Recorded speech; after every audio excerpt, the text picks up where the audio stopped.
आज ही Doubtnut app download करें। Doubtnut पर होगा अब आपके सभी मैथ्स, केमिस्ट्री, फिजिक्स और बायोलॉजी डाउट्स का सफाया। बस अपने क्वेश्चन की फोटो खींचो, उसे क्रॉप करो और तुरंत वीडियो सोल्यूशन पाओ। Download now.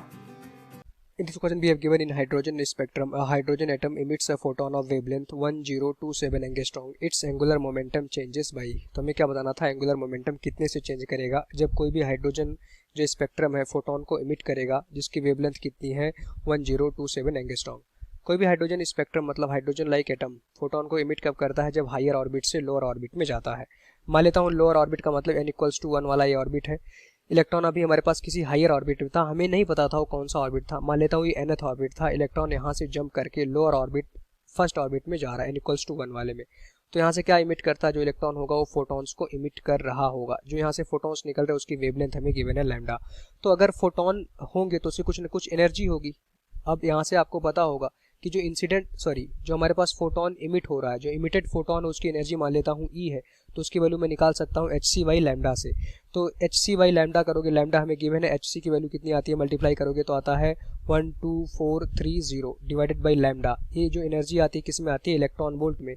तो जो लैम्डा होता है उसको हम एंगस्ट्रॉम में वैल्यू यहाँ पे पुट कर सकते हैं। तो जो हमारे पास इमिटेड फोटोन था उसकी एनर्जी कितनी होगी, मैं पहले ये कैलकुलेट कर लेता हूँ।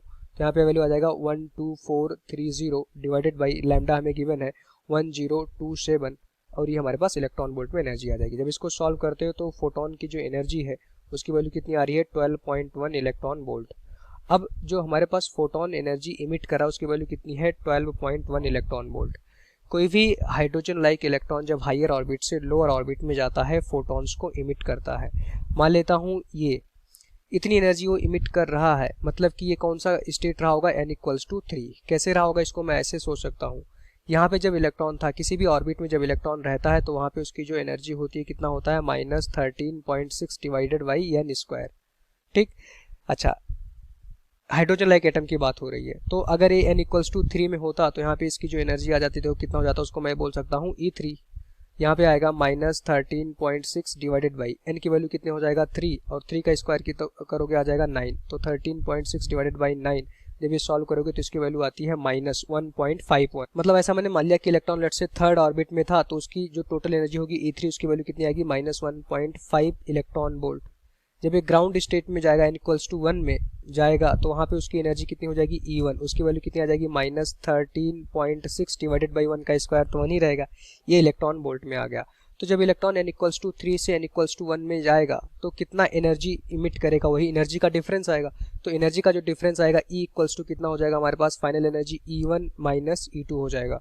या इसको मैं लिख सकता हूँ, हाँ E1 - E2, या इसको ऐसे लिख सकता हूँ, चेंज इन एनर्जी हमें कैलकुलेट करनी थी। इलेक्ट्रॉन कहाँ से जा रहा था, n=3 से, तो वहाँ पे एनर्जी कितनी थी E3। जब n=1 पे जाएगा तो वहाँ पे एनर्जी कितनी हो गई E1। अब सॉल्व कर लो वैल्यू, देखो E आ जाएगा, E3 की वैल्यू कितनी है -1.51 इलेक्ट्रॉन वोल्ट, माइनस E1 की वैल्यू कितनी है -13.6। ये सारी वैल्यू इलेक्ट्रॉन वोल्ट में आ रही है। जब इसको सॉल्व करोगे वैल्यू आएगी -1.5 प्लस ये वैल्यू आ जाएगा 13.6। तो यहाँ से देखो जो हमारे पास ये एनर्जी है उसकी वैल्यू आएगी 12.1 इलेक्ट्रॉन वोल्ट, वही सेम आ रहा है। आप देख सकते हो यहाँ से मैंने प्रूव कर दिया कि जो फोटोन इमिट हो रहा था उसकी एनर्जी कितनी थी 12.1 इलेक्ट्रॉन वोल्ट। मतलब वो फोटोन कहाँ से कहाँ जा रहा होगा, ट्रांजिशन कहाँ से होगा, n=3 से n=1 में ट्रांजिशन कर रहा होगा। अगर कोई फोटोन n=3 से n=1 में ट्रांजिशन करता है तो जो एनर्जी इमिट करेगा यही होगी 12.1 इलेक्ट्रॉन वोल्ट, यही तो आ रहा है। क्लियर। तो आपको क्या निकालना था, चेंज इन एंगुलर मोमेंटम। जब वो हमारे पास कहाँ पे था, थर्ड ऑर्बिट में था, तो यहाँ पे उसका एंगुलर मोमेंटम मैं लिख सकता हूँ L3। किसी भी ऑर्बिट में अगर इलेक्ट्रॉन रहता है, रिवॉल्व करता है, उसके रिवोल्यूशन का जो एंगुलर मोमेंटम होता है NH/2π होता है। तो यहाँ पे n की वैल्यू कितनी हो जाएगी 3h/2π हो जाएगा जब वो थर्ड ऑर्बिट में था। जब वो ग्राउंड वाले ऑर्बिट में पहुंचेगा या फर्स्ट ऑर्बिट इसको बोल सकते हो, तो यहाँ पे उसका जो एंगुलर मोमेंटम आएगा उसको मैं लिख सकता हूँ L1। तो एंगुलर मोमेंटम L1 कितना हो जाएगा हमारे पास, n की वैल्यू यहाँ पे 1 हो जाएगा h/2π। तो चेंज इन एंगुलर मोमेंटम लिखोगे L3 - L1। तो change in angular momentum delta L में निकाल सकता हूँ, उसकी वैल्यू कितनी हो जाएगी L3 - L1।